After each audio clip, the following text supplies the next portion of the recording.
Arnel de Asek. Mesa, good morning. Double Wang sa Double B. Good morning, Double Wing. Magandang umaga. Apo. Taga-subaybay. Yeah, Salamat salamat sa po sa oras. maagang gising, Asek. Una muna, bago kami mag 20 pesos rice program, gusto namin makikumusta dun sa asa na po yung bakuna kontra ASF? Kasi Oo, yun singit ang lang natin, nakikita Oo. nating susi para ma-resolve yung problema po natin sa supply at presyo, mataas na presyo ng karning baboy.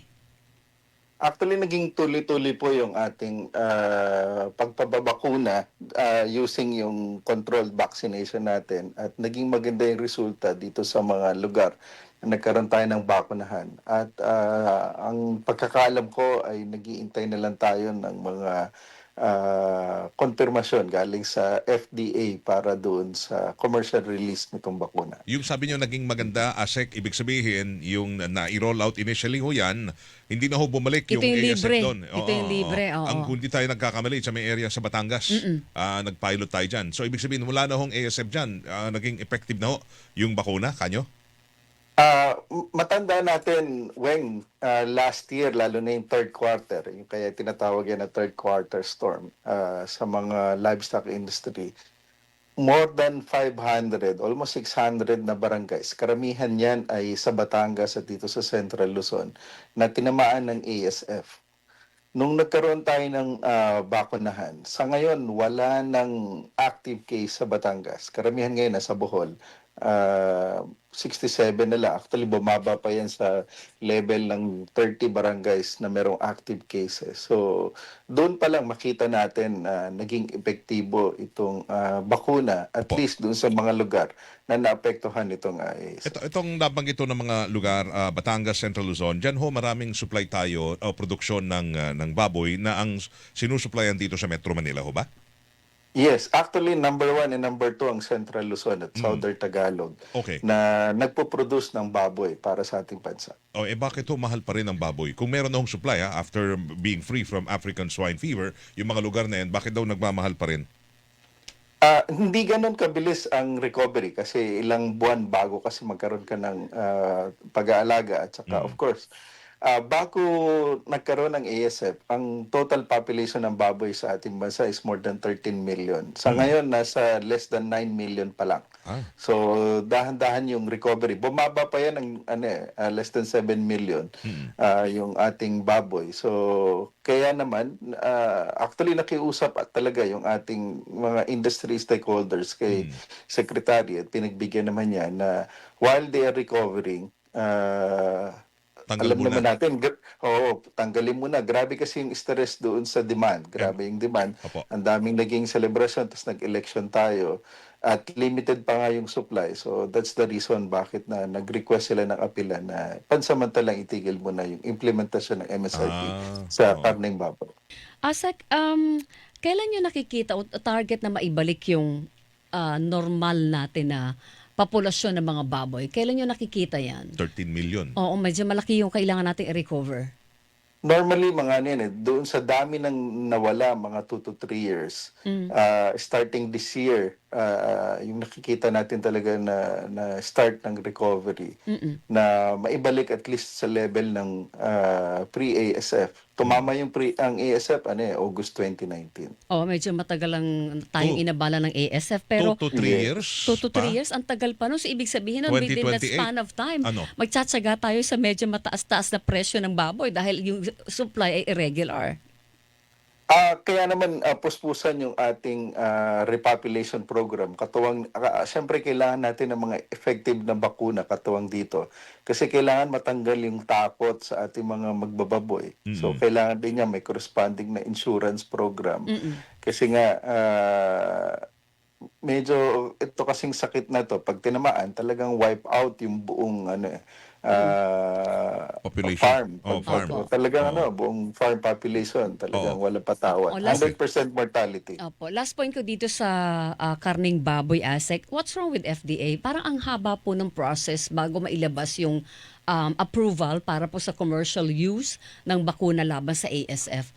When in fact, ginagamit na raw ito sa ibang bansa, plus nandun na tayo sa critical na issue ng supply and demand plus presyo ng karning baboy sa bansa natin. ayaw sana namin magkomento dito, Weng. At yun nga lang, talagang patuloy yung pakiusap na talagang maiayos na talaga ito. Na sana mabilisan naman po yung pag-aaral kung Yes. kinakailangan. Tsaka baka may marami ng bakunang available o isang klase pa lang ng bakunang meron O sabi nga sa ng baboy. ng mga iba't ibang grupo na nasa sektor ng pagbababoy, meron na nabibili nga online eh. Oo, oo. 'Di So, ba? Na iba-iba. hindi registered sa Pilipinas and yet available siya online. And yet yung sa atin sa mismong gobyerno, parang ang bagal po ng process, hindi ba? Anyway, asek doon naman tayo sa 20 pesos per kilong bigas. Meron po mga nagtatampo, umuuwi ng luhaan kasi pumipila sila. Pagdating sa kanila, ubos na supply. Masyado daw pong kaunti yung supply sa mga Kadiwa stores. Sa ngayon, ang allocation ay 50 bags per Kadiwa store. At nagkaroon, kasi nung mga nagdaan na nagkaroon tayo ng mga ganong programa, kasi hindi naman ito yung unang pagkakataon na nagkaroon tayo ng ganitong programa. We started doon sa mga Rice for All natin at saka yung ating P29 na ngayon kinonvert na nga natin sa P20. May mga pag-aaral yan, gaano kalaki yung binibili sa isang araw at versus doon sa mga distribution logistics systems natin, which is also being handled by FTI. Base doon, ito yung mga nabibili nila. So base na rin sa naging trend ngayong araw at sa mga nakalipas na araw, yan ay magkakaroon ng pagbabago doon sa volume ng allocation per sites. Kahapon kasi nag-start na rin yung 15 na mga bayan sa Cebu na originally nagkaroon tayo ng launching noong May 1. So tuloy-tuloy na rin yung Bohol, Siquijor at saka ibang lugar sa Southern Leyte dito sa Visayas region. Mag-start na rin yung programa natin sa LGUs outside of the Kadiwa areas natin. Okay, kung ngayon ay 50 bags, daragdagan niyo ito by gaano kalaking volume? Hindi ko lang masabi, Weng, kung gaano karami. At ang nagde-decide kasi niyan yung FTI at saka ang NFA base doon sa kanilang stock sa area. Karamihan ngayon ay nandito sa Metro Manila at saka dito sa Visayas. Kasi doon nga, yung galing na Mindoro ay pinadala na sa Visayas para dito sa pilot natin dyan sa area na yan. Pero definitely madaragdagan anytime soon. Of course. At nagsabi naman na rin si Administrator Larry na merong enough supply ang NFA para dito sa programa nito hanggang sa katapusan ng taon. Okay, pero yung supply na yan, meron ho ba dyan naka-standby rin dahil papasok na ho tayo sa panahon ng Tag-ulan. tag-ulan? Oo, tsaka baka Bagyo, yung panahon mga ng bagyo. Oo. Meron ba ho, anong inventory niyo ho dyan ng NFA rice ho ngayon sa Imbakan? Tama yan, Weng. Yung ating inventaryo ay nasa mga 380,000 metric tons. Hindi, of course, inaalis ng NFA yung kanyang main function to respond to calamities at saka yung iba pang mga problema na dahil sa mga sakuna o man-made calamities. So lahat yan ay nakaprogram and of course, meron yan na bibili ng DSWD, ng OCD at saka ng ibang lokal na pamahalaan for relief calamities. So, out of the 380,000 metric tons na meron siya ngayon at saka yung nabili niya nitong nakalipas na dry season, merong enough supply for both programs doon sa calamity relief at saka rito sa P20 program natin. Asek, itong programang ito, ang ganda ng tanggap ng publiko, talagang pinipilahan. Kasi talaga namang, mantakin mo, sa 100 piso mo, may 5 kilo ka na ng bigas, di ba? San ka pa? Tapos ang review naman doon sa bigas, maganda pong klase. Although, sabi nga nila, may mas durog kumpara doon sa medyo mataas ang presyo, pero maganda ng klase yung bigas. So, kaya po ito yung tinatangkilik ng mga kapuso natin. So ang gusto niyan, siyempre ang kalalabasan niyan, yung hangad na maipagpatuloy sa mahaba-habahang panahon ito. Ito pa'y balak ba ng DA na pabudgetan na sa gobyerno hanggang sa susunod na taon at hanggang sa kabuuan po ng Marcos administration? Tama yun, Weng.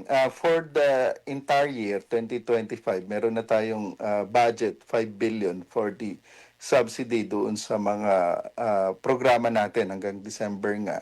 Including yung operational cost ng FTI. At for 2026 to 2028, yung end of term ng ating Pangulo, ay napag-usapan na yung mga susunod na hakbangin, including resources para masustain siya doon sa period na yon, including yung sources. But of course, maraming mga bagay din na dapat tingnan.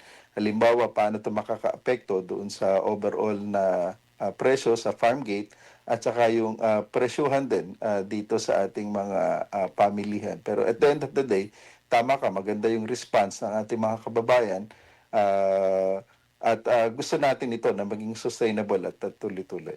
Pero sabi po naman ng hanin ng mga magsasaka ASEC, sana din daw sila kung talagang gusto ng gobyerno na pababain ang presyo na hindi sobra-sobrang sinasubsidize ng gobyerno, yung tulong talaga sa magsasaka para talagang kaya nilang ibagsak presyo yung farm gate price nila?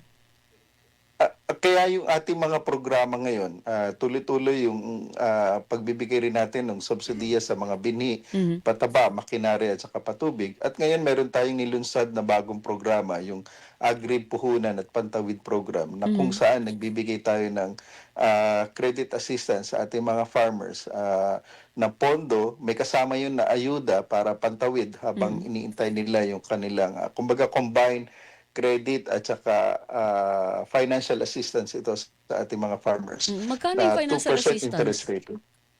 Kung di ako nagkakamali, up to 80,000 per cropping season ito sa ating mga magsasaka. Tapos yung pwede nilang Per i-loan hectare. per hectare. Per cropping season per hectare. So if you have 5 hectares na iyo pong tinataniman, times 80 times 80 yon, 80,000. Parang ganun, Malaki. Weng, yung pwedeng makuha ng ating mga farm. Malaki. Tapos ito po ay ayuda pa lang. So magkano naman yung pwedeng ipautang?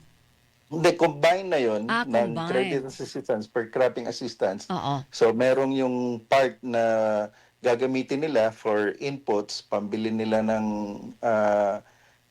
additional na, syempre yung binibigay natin na assistance for fertilizers, limited din yun. Baka naman ASIC available lang ito doon sa mga organized na mga grupo ng farmers. Paano po yung mga individual, di ba, Wayne? Yun ang palagi may reklamo na hindi kami naabot ng tulong ng gobyerno kasi hindi sila organized at maliliit lang daw po sila. Sila po ang nangangailangan ng tulong.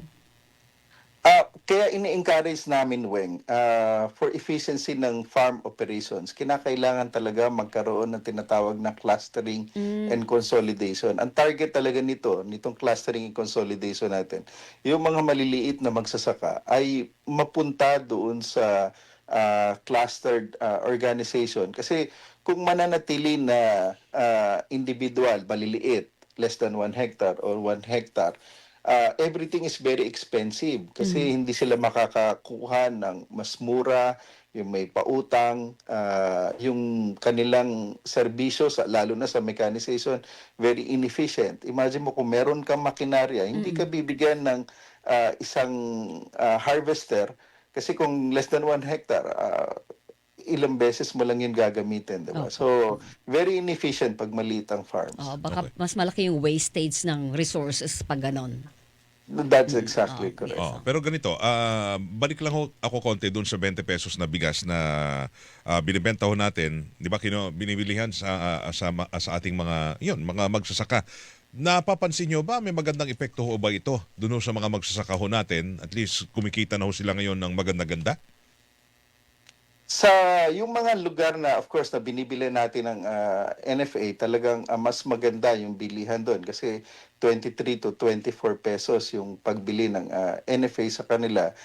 Actually, may benepisyo rin nga ito sa ating mga magsasaka dahil ang ginagamit dito ng NFA, yung talagang palay na nagiging bigas na galing mismo sa kanila.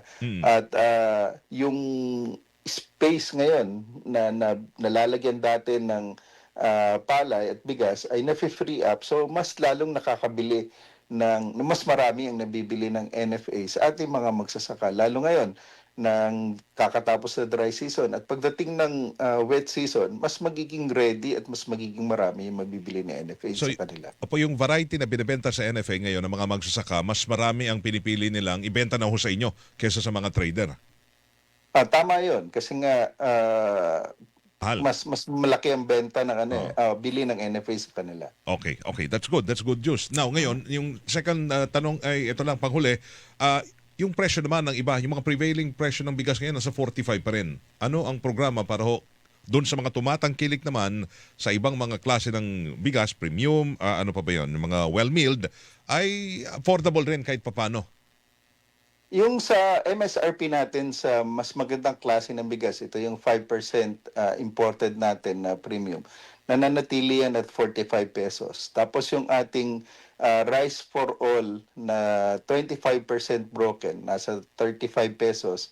Yung 100% broken na rice for all, nasa 33 yan. At yung ating rice for all na 5% broken naman ay nasa 43 pesos. So tuloy-tuloy pa rin ito. Yung mga programa na to, outside doon sa 20 pesos natin o 20 pesos na bigas na para naman doon sa mga vulnerable natin na mas targeted, na mas nangangailangan ng mas murang bigas. Alright, salamat. Asek, good Thank morning you. po. Thank you sa mga paliwanag ngayong umaga. Salamat, Asek. Maraming salamat din. Mabuhay kayo. Good morning, sir. Good morning. Department of Agriculture spokesperson Asek Arnel de Mesa, atin pong nakakausap mga kapuso. Alas 6 ko rin. Hilingan, walang pinoprotektahan.